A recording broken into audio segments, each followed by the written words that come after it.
우리가 예수님 믿어서 예수님의 제자가 되었다, 이런 말을 수없이 많이 표현했습니다. 제자는 스승의 뒤를 따라가는 자입니다. 그래서 우리에게는 예수님의 뒤를 따르는 그런 자세, 태도, 그런 제자의 길이 있어야 됩니다. 예수님께서 당신의 사역에서 제자들을 거느리시고 갈릴리를 중심으로 많은 사역을 감당하셨습니다. 예수님의 공생의 대부분이 갈릴리를 중심으로 사역하셨습니다. 그러다 공생의 마지막 부분에 가서는 예루살렘을 향하여 올라가시는 내용이 복음서마다 다 기록되어 있습니다. 예루살렘으로 올라가셨다라고 하는 표현은 갈릴리에서 예루살렘으로 지리적으로 이동하셨다, 그런 이동의 뜻도 있지만 더 중요한 것은 예수님께서 십자가를 지기 위해서 예루살렘에 올라가셨다라는 것입니다. 오늘 본문 51절은 이렇게 시작을 합니다. 예수님께서 승천하실 기약이 차감해 예루살렘에 올라가기로 굳게 결심하시고, 예수님께서 예루살렘에 올라가기로 굳게 결심하셨다. 예루살렘으로 올라가는 일은 우연히 그런 것도 아니고 또 누가 시켜서 그런 것도 아니라 예수님이 결심하신 길이었다라고 합니다. 예수님의 결심. 왜냐하면 예수님이 승천하실 기약이 차가는 것을 아셨기 때문입니다. 예수님은 하나님의 뜻, 하나님의 시간표를 아셨습니다. 그래서 승천할 기약이 차감해 예루살렘으로 올라가시기로 굳게 결심하셨다. 하나님의 시간표도 아셨지만 예루살렘에 올라가면 어떤 일이 기다려난다는 것도 너무나 잘 아셨습니다. 이미 예수를 죽이기로 회의를 다 마치고 그들이 기다리고 있습니다. 제사장들에게 핍박받을 것을 아셨습니다. 그래서 제자들에게 여러 차례 그 말씀도 하셨습니다. 그러면서 굳게 결심하시고 이 길을 떠나 예루살렘을 향하여 가고 있는 것입니다. 예수님이 그렇게 결심하시고 올라가는 길에서 오늘 몇 가지 일을 만나게 됩니다. 몇 사람들의 이야기도 나옵니다. 예수님의 결심과 다른 이들의 이 마음가짐이 어떻게 다른가? 예수님의 결심과 우리의 결심이 어떻게 다를까? 이것을 잠시 생각해 보려고 합니다.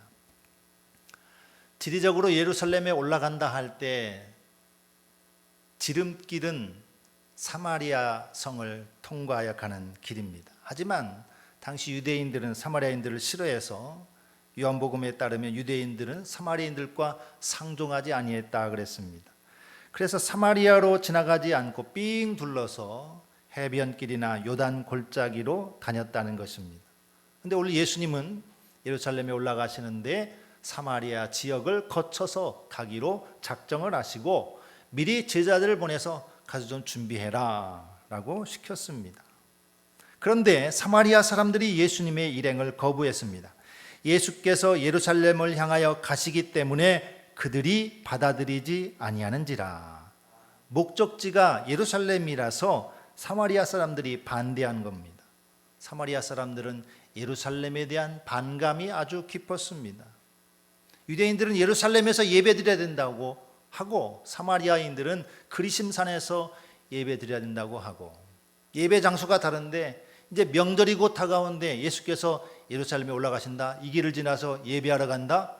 안 돼. 그래서 그들은 예수님의 일행을 거부했던 것입니다. 이 사마리아인의 마을로 보내졌던 제자들이 거절을 당하자 예수님께로 돌아왔는데 굉장히 화가 나서 분이 나서 씩씩거리며 주여, 우리가 불을 명하여 하늘로부터 내려 저들을 멸하라 하기를 원하시나이까. 제자들의 마음이 너무 분이 나서 좀 불 내려서 저들 좀 멸했으면 좋겠다, 이런 뜻으로 예수님께 이야기를 하고 있습니다. 자, 이 길은 예루살렘에 올라가는 길이고 이 길은 예수님이 결심하시고 가는 길이었습니다. 그런데도 만난 것이 거부였다, 배척이었다. 주님의 일을 만날 때 이런 일이 왜 없겠습니까? 거부당하는 일, 거절당하는 일, 배척당한 일이 많습니다. 우리가 좋은 뜻을 가지고 전도하고 선한 동기를 가지고 주의 일을 추진하는데 반대하는 사람도 많고, 교회라고 하면 두말하지 않고 싫어하는 사람도 있고, 무수히 많은 사람들을 만납니다. 그럴 때 우리의 태도가 어떠해야 되니까? 주님, 불을 내려서 저들을 멸해 주십시오. 야고보와 요한이 내뱉는 그 말에는 아주 적개심이 들어 있습니다. 근데 예수님께서는 그 두 제자의 요청을 들은 것이 아니라 오히려 그들을 꾸짖으셨습니다. 이 사마리아에는 불을 내려서 멸망받을 사람들이 아니라는 겁니다. 우리가 55절 끝에 보면 예수께서 돌아보시고 꾸짖으시고 거기에 각주 1번이 붙어 있습니다. 각주에 뭐라고 설명이 되어 있냐면 어떤 사본에는 하면서 너희가 무슨 정신으로 말하는지 모르는구나.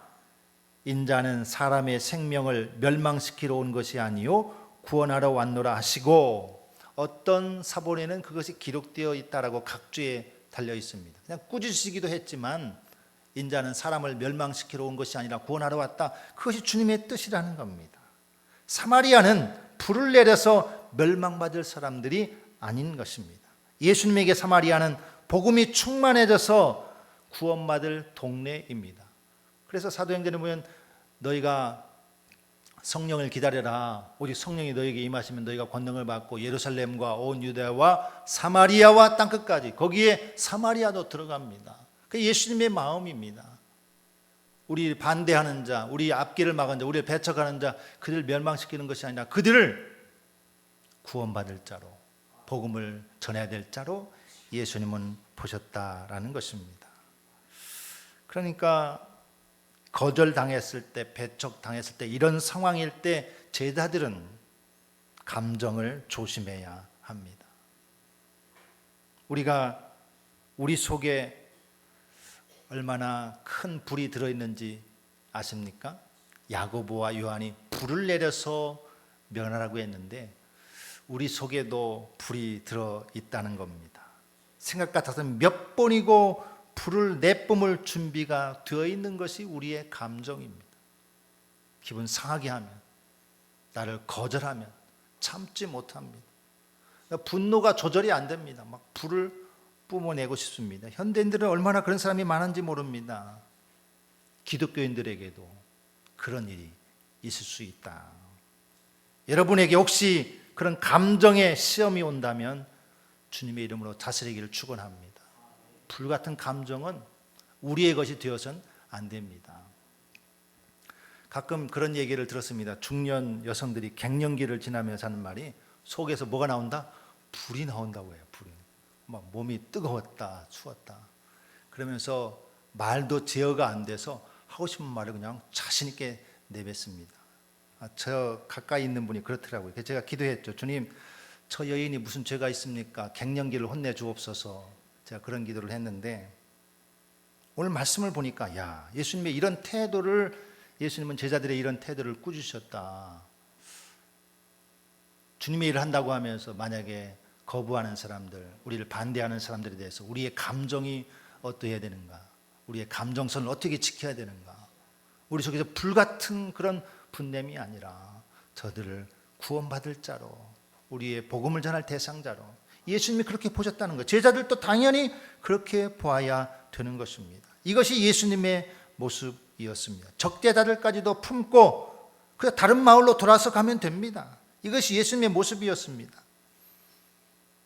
우리도 그 누구와도 여러분 적대감을 품지 마시기 바랍니다. 참 지혜롭지 못한 경우가 많이 있는데 어떤 때에는 정치적인 성향이 다르잖아요. 교회 안에서도 그렇고 여러분의 모임에서도 그렇고 그것 때문에 싸우는 동기 동창도 많고, 왜 그래요? 서로 다른 거 인정해주고 그런다고 바뀌지 않습니다. 가족 내에서도 다른데, 부모와 자녀가 의견이 다른데 억지로 됩니까? 그러니까 서로 싸울 것이 아니라 인정해주고, 안 바뀝니다. 그러니까 서로 인정해주고 오히려 그를 위해서 더 좋은 말로 해줄 수 있는, 그것이 그 사람의 마음을 사는 길이다. 분냄이 아니라 오히려 누그러뜨리는 마음, 이것이 제자들이 가져야 될 태도가 아닐까. 여러분, 특히 이웃들과 여러분 어떠한 적대감도 품지 마시기 바랍니다. 그분들이 다 우리가 예수 믿는 거 알지 않습니까?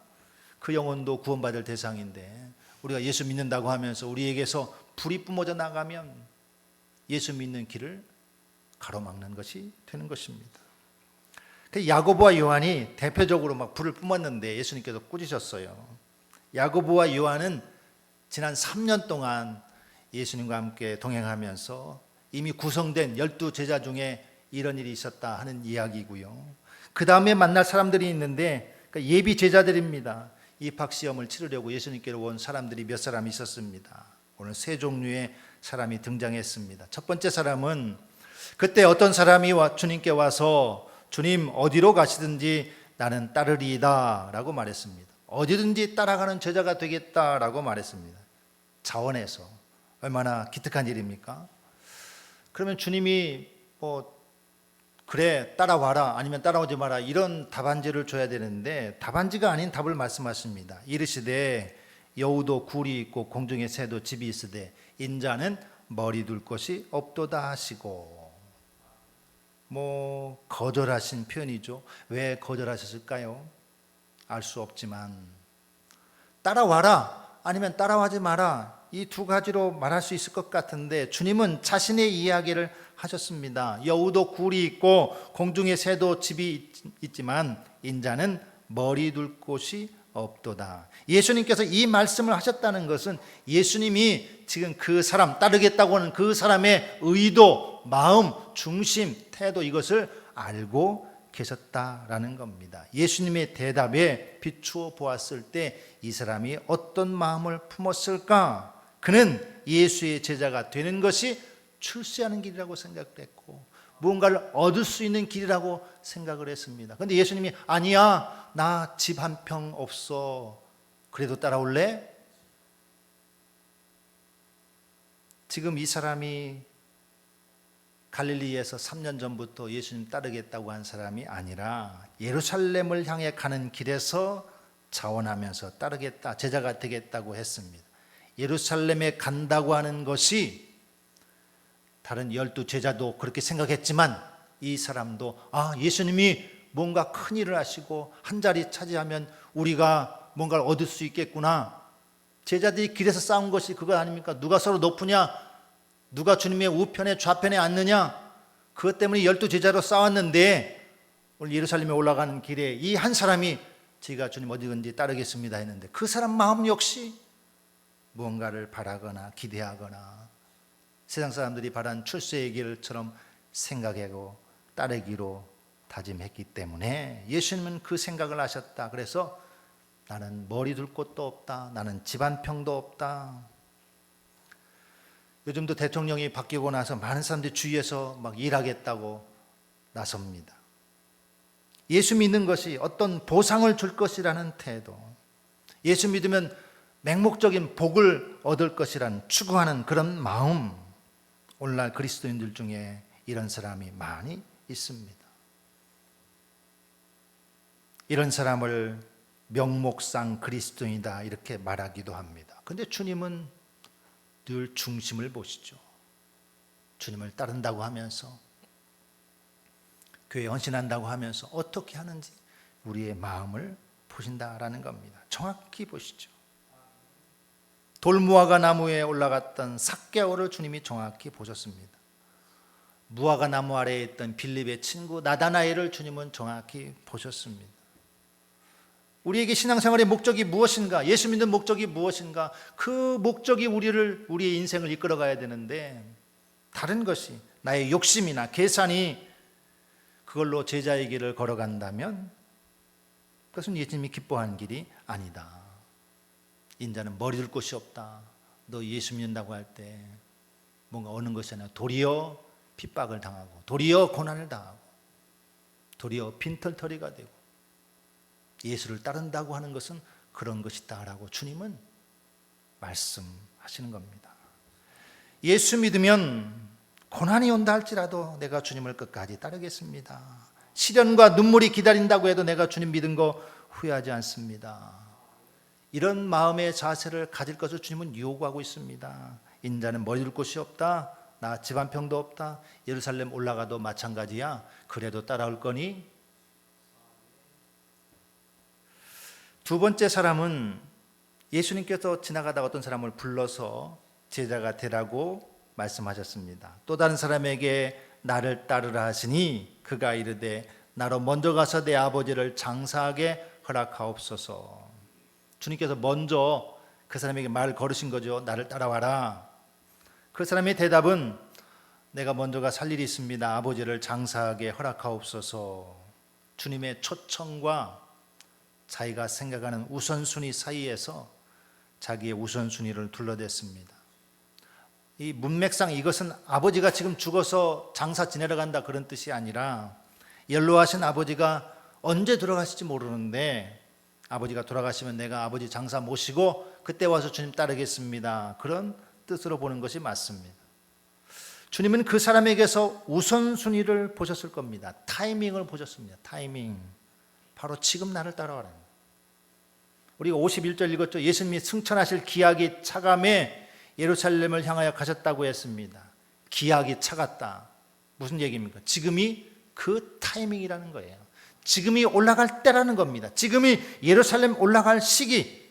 이것이 우선순위이고 이것이 타이밍이라. 주님은 예루살렘에 올라가는 것을 선택하시고 그 길을 가셨습니다.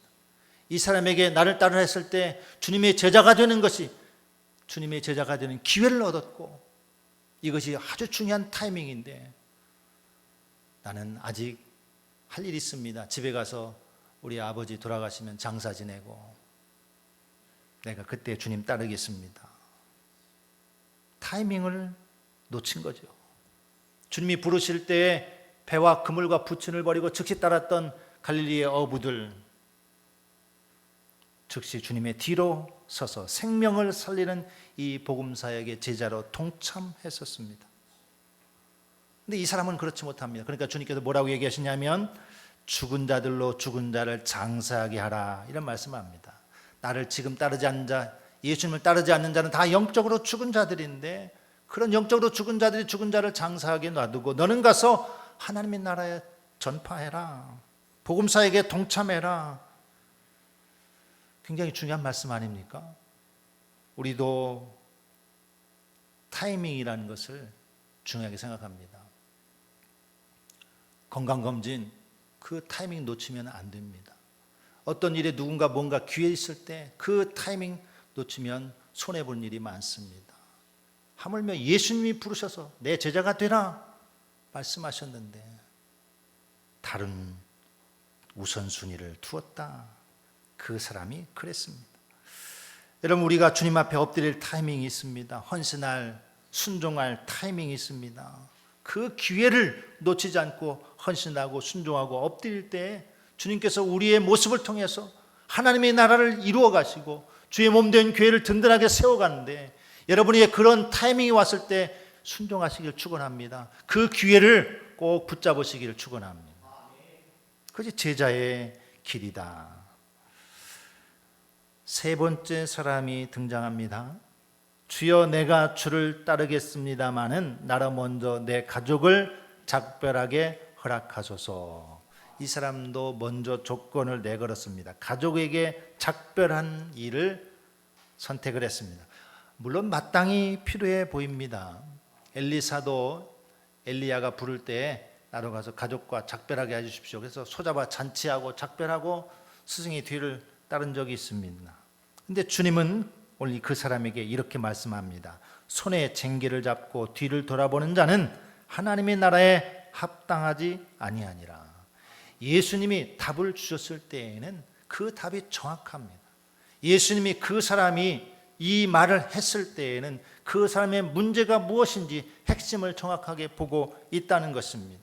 손에 쟁기를 잡고 뒤를 돌아보는 자는 하나님의 나라에 합당하지 아니하다. 쟁기 잡는 것으로 표현했습니다. 밭을 갈 때 쟁기 잡는 사람은 앞을 보고 나아가지 뒤돌아보면 그 쟁기 똑바로 갈 수가 없습니다. 삐뚤빼뚤해집니다. 뒤를 돌아본다 이것은 원어적으로 보니까 뒤에 있는 것들이란 뜻입니다. 뒤에 있는 것들이 자꾸 신경 쓰이면 앞을 향해서 집중해서 나아갈 수가 없습니다. 주님은 그것을 아신 것이죠. 이 사람에게 정말 중요한 것은 주님의 제자가 되느냐 마느냐인데 이 사람은 결심을 이미 했어요. 뭐 하기로? 제자가 되기로, 내가 주님을 따르기로 했습니다마는 이미 가장 중요한 결정은 했습니다. 주님을 따르겠다, 주님의 제자가 되겠다, 이 결정은 끝낸 거예요. 그런데 그 결정 뒤에 뭐라고 얘기했냐면, 그런데 내 가족과 가서 좀 작별 좀 하게 해 주십시오. 이것은 가장 중요한 결정을 약하게 만들 수 있는 것이라는 걸 주님은 아셨습니다. 그러니까 쟁기 잡은 사람이 뒤돌아보는 거 아니다. 주를 따르겠다고 지금 가장 중요한 결정을 한 사람이 다른 것 때문에 산만해져서 그 일이 약해진다면 이것은 하나님 나라에 적당하지 않다는 겁니다. 하나님 나라에 적합하지 않다는 겁니다. 우리도 가끔 그런 경험하지 않습니까? 은혜 받고 믿음의 결단을 할 때가 있습니다. 성령께서 그런 감동을 주시기도 하고요. 근데 즉시로 순종할 때 하고 잠깐 미뤘다가 나중에 하지, 의논해서 하지, 그럴 때의 결과는요 큰 차이가 있더라고요. 저도 개인적으로 그런 경험 많이 합니다. 감동이 왔을 때 즉시로 순종하는 것하고 잠깐 뒤로 무르는 것하고 또 합리적인 계산이 들어가는 것하고 다른 사람하고 의논하는 것하고 그 결과가 다르더라. 내가 주를 따르겠습니다 이미 결정한 사람이 뒤를 돌아보는 것은 쟁기 잡고 뒤돌아보는 거나 마찬가지다라고 주님은 말씀하십니다. 이건 역시 타이밍입니다. 주님은 기약이 차감에 결심하셨다고 그랬어요. 굳게 결심하셨다. 주님은 그 타이밍을 놓치지 않았습니다. 이것이 예수님의 결심입니다. 예수님은 자기 자신에게 일어날 일이 너무나 분명한데 기약이 차감에 굳게 결심하셨다. 이것은 철저히 하나님께 순종하려는 주님의 의도입니다. 그런 순간은 자주 옵니다. 십자가를 지고 골고다 앞에서 겟세마네에서 밤새도록 기도할 때 할 수 있으면 이 잔을 피하고 싶지만 그런 마음이 왜 안 들겠습니까? 근데 철저히 아버지의 뜻에 순종하여 그러나 내 원대로 마옵시고 아버지의 뜻대로 되기를 원합니다. 이것이 예수님의 모습이었습니다. 여러분, 우리가 주님의 부름을 받아서 제자가 되었습니다. 거룩한 무리 성도가 되었습니다. 이제 주님이 우리를 앞서가시니 따라가는 것이고 주님 말씀하시니 순종하는 것이고 이것이 제자도의 길인데 손에 쟁기를 쥐었다면 돌아보는 일은, 핑계를 대는 일은, 산만하게 만드는 일은 우리의 목표를 이룰 수가 없습니다. 때로는 합리적인 이유가 주님의 그 목표를 방해하기도 합니다. 그래서 오늘의 주제는 예수님이 가시는 길, 주님이 원하시는 길을 우리는 즉시로 순종하며 따라가자. 뒤돌아보지 말자. 주님만 바라보자. 이것이 오늘 말씀의 핵심이라고 생각합니다. 우리가 복음성가 부르잖아요. 주님 뜻대로 살기로 했네. 주님 뜻대로 살기로 했네. 뒤돌아서지 않겠네. 세상 등지고 십자가 보내. 뒤돌아서지 않겠네. 이 세상 사람 날 몰라줘도, 이 세상 사람 날 몰라줘도 뒤돌아서지 않겠네. 이 믿음이 제자된 저와 여러분의 믿음이 되길 축원합니다. 이 한 주간 여러분, 주님께서 여러분에게 은혜를 주시고 기회를 주실 때 그 타이밍을 놓치지 마시고 우리의 믿음이 약해지지 않도록 굳게 결심하신 예수님처럼 우리의 믿음을 굳게 결심하여서 주님이 걸어가신 길을, 주님이 원하시는 길을, 하나님 나라를 전파하는 길을 여러분이 감당할 수 있기를 축원합니다. 특별히 하나님께서 우리를 통해서 먼저 믿고 먼저 믿는 우리를 통해서 많은 영혼들을 구원할 길을 주셨는데 제자는 영혼들을 구원해내는 겁니다.